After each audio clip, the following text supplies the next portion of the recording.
আপনারা যে ইকুয়ালিটি বলেন হবেন কি করে?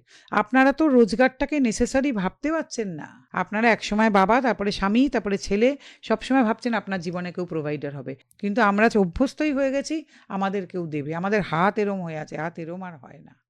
আপনি এবল বডিড ওম্যান, আপনি শিক্ষিত, আপনি কেন মেনটেন্যান্স চাইছেন? অনেক সময় বলে, সবসময় বলে না। অনেক সময় বলেন।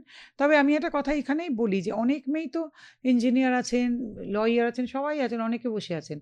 হঠাৎ করে মনে হলো উনি হোম মেকার হবেন, চাকরি ছেড়ে দিলেন। কিন্তু কোনো পুরুষ আজ পর্যন্ত একথা বলতে পারেন কি?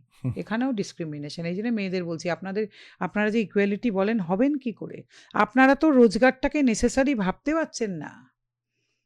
আপনারা একসময় বাবা, তারপরে স্বামী, তারপরে ছেলে, সবসময় ভাবছেন আপনার জীবনে কেউ প্রোভাইডার হবে। আরে লাক্সারিয়াস লাইফ লিড করতে হলে সেটা নিজে অর্জন করুন।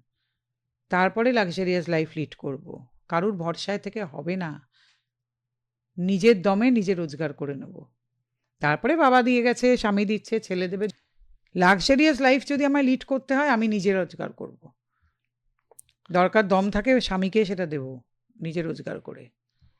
কিন্তু আমরা অভ্যস্তই হয়ে গেছি আমাদের কেউ দেবে। আমাদের হাত এরম হয়ে আছে, হাত এরম আর হয় না।